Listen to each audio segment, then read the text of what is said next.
In the quiet heart of West Africa, beneath the blazing skies of Ouagadougou, something extraordinary happened. Something that would change a leader and perhaps a nation forever. It started like any other morning. Captain Ibrahy Trari, president of Burkina Faso, rose with the sun, ready to shoulder the burdens of his nation once again. Known for his stoicism and strength, he rarely revealed his emotions. To his people, he was a warrior of purpose, a man who acted more than he spoke. But on this day, a simple piece of paper would crack open the armor he wore so tightly. There it was, placed without ceremony on his desk in the presidential palace. A plain envelope, no markings, no return address. Just his name, written in elegant, unfamiliar handwriting. Traoré hesitated. He had faced battlefields, political storms, and public scrutiny. But this letter, this quiet anomaly, made his hands tremble. Inside was a message from someone no one expected, Didier Drogba. Yes, that Drogba, the Ivorian football legend, a man celebrated for his talent, but remembered for something even greater, uniting a nation with his voice, not his feet. Why had he written to Traoré? What did the letter say? And why, after reading it, did the hardened soldier president sit in silence, his eyes glassy with emotion? What began as a normal morning was about to become a turning point, a moment of reflection, transformation, and emotional revelation. You might think you've seen leaders inspired before, but you haven't seen this. Not like this. Do you want to see what was inside the letter? With a steadying breath, Traoré unfolded the letter, and there it was, etched at the bottom of the page in unmistakable ink. Didier Drogba. For a moment, the president just stared. The name carried weight far beyond football fields. Drogba wasn't just an athlete. He was a symbol of unity, of courage, of using fame for something more than glory. In 2005, he had helped halt civil war in Ivory Coast with nothing more than his voice and sincerity. And now here he was again, this time on paper, reaching across borders and titles to speak directly to a man bearing the burdens of a nation. Traoré felt the room blur around him. How had this letter reached him? Was it planned? A coincidence? A message from fate? His hands, used to gripping commands and strategy, now trembled as they held the quiet strength of Drogba's words. The letter didn't open with formality or politics. It opened with warmth, with understanding. Drogba wrote of leadership, not the kind that boasts, but the kind that bleeds silently. He spoke of carrying a nation on your back when no one else can. He said he recognized that same weight on Traoré's shoulders. And as the president read line by line, something began to shift inside him. It wasn't admiration. It wasn't surprise. It was something far deeper. Connection. Two men from two different worlds, suddenly united by one truth. That leadership, real leadership, is often the loneliest and most misunderstood road of all. But in this letter, Traoré wasn't alone. As Traoré continued reading, the letter unfolded not just on paper, but within his own spirit. Drogba's words didn't flatter. They reached. They pulled at memories, fears, and the silent weight Traoré carried every day as a leader in uncertain times. Leadership is sacrifice, Drogba had written. Sometimes it means standing tall when your legs feel like giving way. That sentence struck a nerve. It wasn't just poetic, it was painfully real. He read about courage, not the kind celebrated in parades or headlines, but the quiet kind. The kind that stays up at night worrying about food shortages, about conflict, about the people who will never know your name but depend on your every choice. Drogba knew this pain, not as a politician, but as a man who once held a nation together, with a plea for peace. With each line, Traoré saw more than admiration. He saw someone who understood the lonely silence that follows a hard decision. He saw someone who had also chosen bridges over walls, even when both seemed impossible to build. And then, a line that stopped him cold. Sometimes the greatest strength is not in raising weapons or building walls, but in reaching out and building bridges. His eyes stayed on that sentence, as if it had been written in stone. For a moment, the noise of the world disappeared. The protests, the politics, the pressure. All that remained was a quiet truth between two men who had never met, but somehow had always known each other. This wasn't just a letter, it was a mirror. Later that day, during a high-level meeting with his trusted team, Traoré sat quietly as reports came and went. Security updates, economic figures, routine business. But something inside him had shifted. The letter from Drogba wasn't leaving his mind.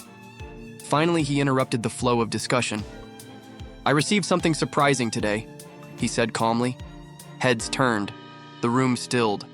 "A letter," he continued, pausing, "from Didier Drogba."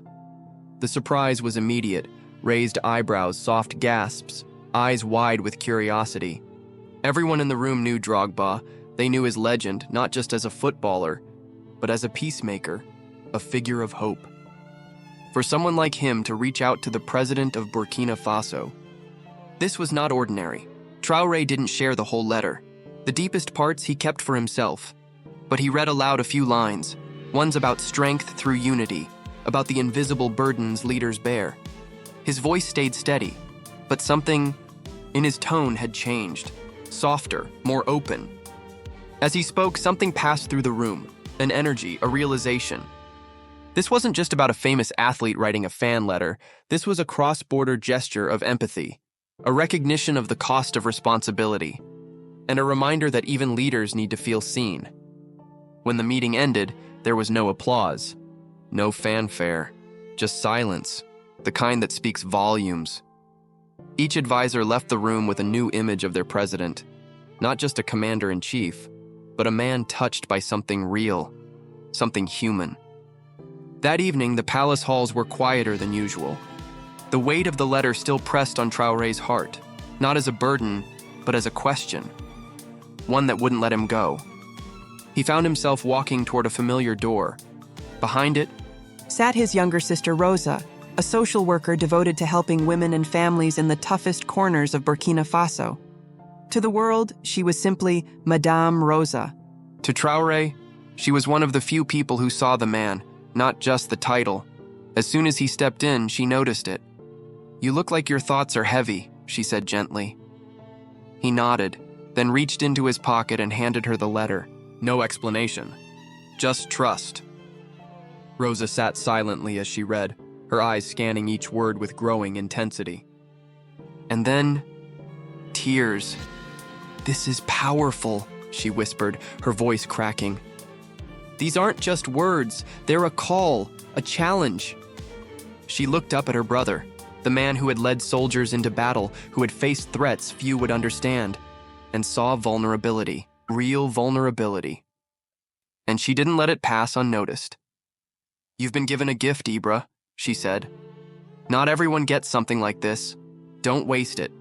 You have the heart and the power to do something bigger. Don't just lead. Inspire." Traoré didn't respond. He couldn't. But Rosa's words joined Drogba's in his mind, forming something stronger than either had said alone. A whisper that sounded more and more like a decision. Sleep didn't come that night. The letter, Rosa's words, and the silent emotions stirred in his chest formed a storm that Traoré couldn't ignore. So he did something rare, something he hadn't done in years. He left the safety of the palace, slipped past protocol and heavy security, and walked the streets of Ouagadougou alone. The city was winding down. The sun had long set, replaced by the amber flicker of streetlights and the soft hum of night sounds. Distant music, quiet chatter, the rhythm of a city still breathing. As he walked, he passed families huddled around cooking fires, shopkeepers, locking up, and children laughing barefoot as they chased a worn-out soccer ball. It was that moment, the boys playing football under a flickering light, that made him stop. He watched in silence. Their joy was pure, untouched by politics or power. It reminded him of himself, long before uniforms and titles. Back when a game was more than just play, it was escape. Hope. Unity. He whispered to himself, almost involuntarily, "Football. It's a universal language. And just like that, Drogba's words returned. That line, "Build bridges, not walls," echoed louder than ever before. Traoré felt something shift. A deep clarity, fragile but true. Maybe this letter wasn't just about validation or admiration. Maybe it was a call to transform how he led, not with fear or control, but with connection. As he stood in the shadows, watching the game, he didn't feel like a president. He felt like a man finally hearing what his heart had been trying to say. By dawn, Ibrahy Trari had made up his mind. The emotions stirred by Drogba's letter weren't meant to be kept in a drawer or locked in the private chambers of his mind. They were meant to live, through action, through change, through something bigger than himself. So without the usual fanfare or delay, he called for an emergency press conference. When the journalists arrived, many looked confused. No major event had been announced, no crisis confirmed. Yet here was the president standing before them, dressed simply, expression calm but charged with something electric. "I want to share something with you," he began. "Yesterday I received a letter. Not from a politician, not from a diplomat, but from a man many of you know, Didier Drogba." Gasps rippled through the room. He held the letter gently, then began reading select passages. His voice didn't tremble, but there was a warmth, a rare vulnerability that hadn't been seen before. "These words," he said, pausing, "made me realize something. As a leader, my job is not only to protect my people, but to inspire them, to believe in something greater." He then unveiled a bold national initiative, a Peace Through Unity program, inspired by Drogba's legacy in Côte d'Ivoire. A movement designed to bridge ethnic and political divides through football tournaments, youth dialogues, and community-led healing projects. "I don't want to lead with fear," he declared. "I want to lead with purpose." The room fell, silent. Not a single camera shutter clicked. Everyone there knew. Something had just changed. In the weeks that followed Traoré's announcement, something remarkable began to unfold across Burkina Faso. What started as a single letter had sparked a movement. Across dusty villages and crowded cities, football fields once divided by tribal lines became places of laughter and collaboration. Neighborhoods organized friendly matches, not just for fun, but as symbols of reconciliation. Young people came together in open discussions, sharing stories of loss, hope, and dreams for a country reborn. Even longtime political opponents agreed to join peace forums under the initiative's banner. Traoré didn't just watch from afar. He was there, on the ground, in the crowd, sitting beside elders and listening to students. No cameras, no speeches, just presence. And the people noticed. The man they once saw only on screens or behind security details now stood with them, shook their hands, and asked questions that mattered. The Peace Through Unity program gained international attention. NGOs offered support. West African neighbors took notice. But what mattered most wasn't global recognition. It was the quiet change taking root in people's hearts. The tension that once hung heavy over towns and cities began to lift. Suspicion turned into conversation. Fear softened into forgiveness. Traoré, once seen as a distant military figure, began to be spoken of in a new way, not just as president, but as someone who had listened, who had felt, who had chosen unity over power, and through it all, the words of one letter continued to echo. "Build bridges, not walls." Weeks into the movement, as peace events bloomed across Burkina Faso, a new message arrived at the presidential palace, this time addressed directly to Ibrahy Trari, and once again, signed by Didier Drogba. It was short, humble, but it carried the weight of history. "Your decision to act is the real legacy," Drogba wrote. "Leadership is not about being remembered. It's about making others feel seen, heard, and empowered. That is what you've done." Reading those lines alone in his office, Traoré finally let go. He cried, not from sadness, but from the overwhelming clarity that connection, true human connection, can spark change more powerful than policies or speeches ever could. The hardened president, shaped by years of struggle and strategy, sat in silence as those words washed over him. This was no longer about a football star writing to a head of state. This was something else. This was a moment where two men, one with a ball, one with a badge, understood that influence is not about hierarchy. It's about humanity. Didier Drogba's second letter didn't just confirm his decision. It reminded him of something leaders too often forget. Vulnerability is not weakness, it's strength that has chosen to feel. That night, as the peace initiative expanded into more regions and schools, Traoré gathered Rosa and Carlos by his side. Together, they mapped out the next phase. Not for politics, not for praise, but because now they had proof. One message, when it reaches the right heart, can move a nation. Months passed, and Burkina Faso began to feel different. Communities that had once spoken in whispers were now singing together at neighborhood festivals. Sports fields were full of color, not just from jerseys, but from the flags of diverse ethnic groups playing side by side. Local radio stations aired peace songs created by youth from rival regions. The country, once caught in silent tension, was learning to breathe again. And at the center of this quiet revolution stood Ibrahy Trari. No longer just a uniformed symbol of military leadership, but a man transformed by empathy.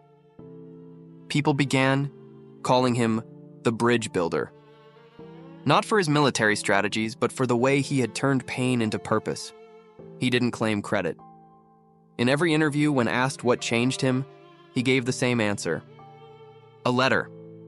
A few honest words from someone who believed in something greater than winning.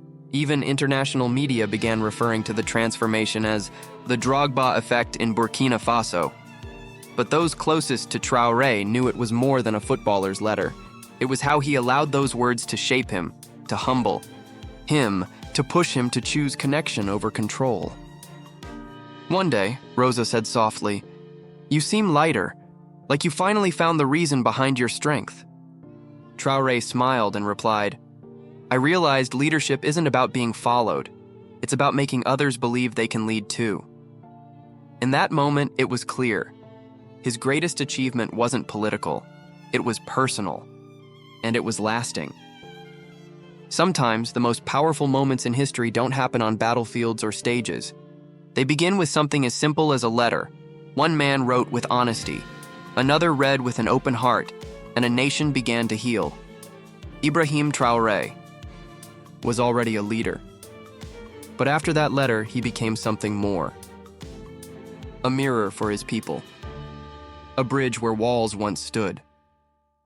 So what about you? What words could you send today? What bridge could you build? With a message, a moment, a little courage, because maybe, just maybe, the world doesn't change all at once. It changes one honest word at a time, like share and subscribe for more real stories that move the heart.